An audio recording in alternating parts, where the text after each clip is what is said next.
Hi guys, today we're going to look at a Peugeot Ludix Blaster.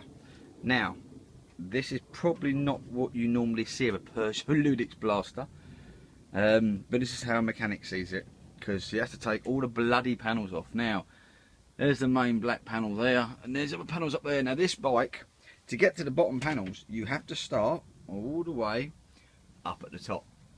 Mental. You've got to take the handlebar cover off. Then the speedo and the light cover comes out with more screws, hidden screws everywhere. And then the front panel, and then you get the black main rubber panels off here, plastic ones. And then eventually you can get the bottom off. Oddly, these are this way, they clip on. So when you get all the top panels off, then you realise they come out and underneath. Now it's tempting, like a lot of kids do, yank the panels until they come off, break them, and then stick them sticky tape or some cable ties. Let's not do that.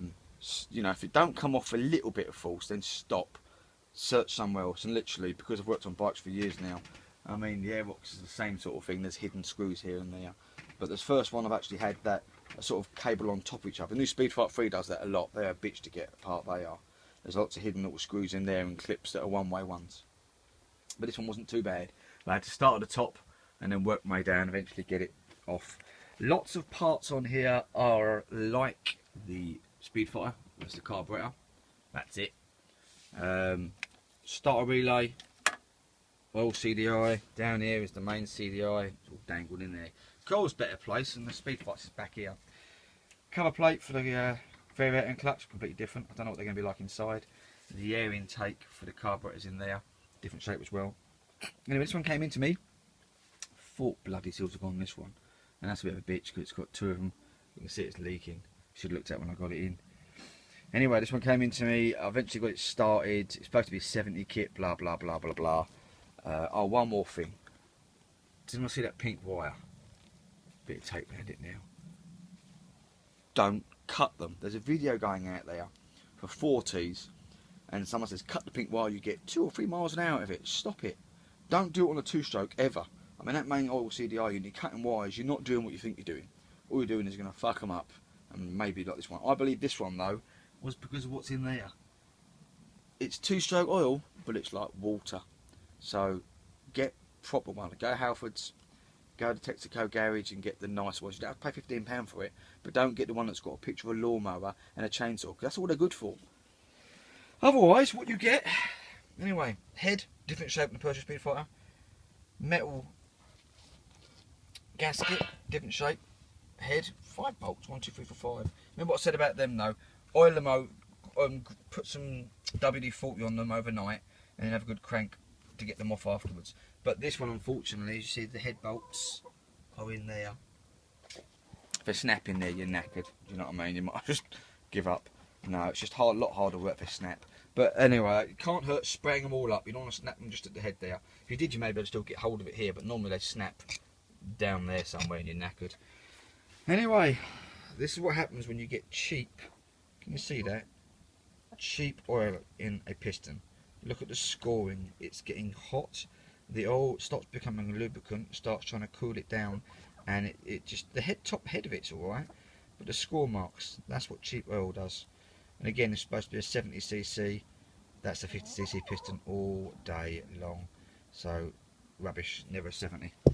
Anyway, I'm gonna put this, I've got another piston here ready. That was the same, but generally they're all the same. Speedfight pistons. It's surprising how much, there's little bits the same, and then I made a completely different engine casing and a few other little bits and bobs. I do wish I'd put obviously the air intake, which is in there. I could have put it on here and it'd been easier. I've had a Speedfighter one. You can see the tape everywhere. Someone's got along cutting wires they think that they're going to work with, and they haven't. I've got to tidy all this up and get it all taped over and make a bracket for it because it didn't come with one. A lot of work to do with this little bike. So that's the first time I've had a Ludix Blaster. They're supposed to be really rapid. Hell and all rapid these are. Oh, you know, I want to get it back together. Now today's tips, as usual, stop cutting wires you don't know. Don't whip off panels that you can't find the bolts for to undo. Have a hunt around, stop, stand back, think how they might have been done.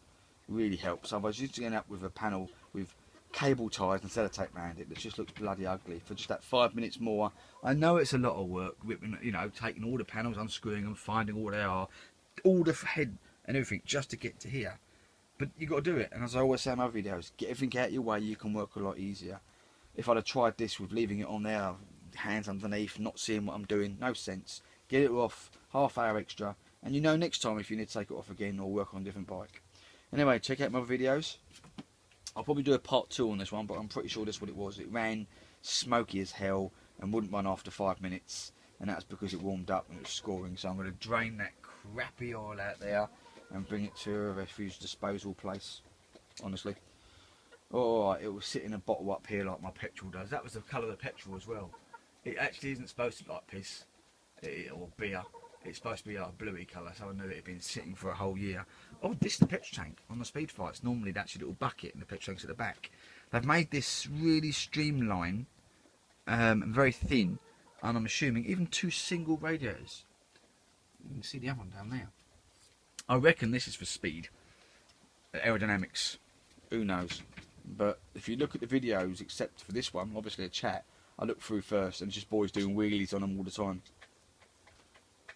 You think they just go back and forth, but they're doing wheelies, they look great, so I won't be doing wheelies on this one when it gets running. I'll just make sure it gets... And a bloody stand, I mean, how would you break a stand? Look at that, snapped off, and it's a solid one. I don't even know how I'm going to do that. I'll have to look at that, I'll have to drill it out and fit a complete one or a side stand maybe. Anyway, live and learn. Right guys, check out my videos. See you later.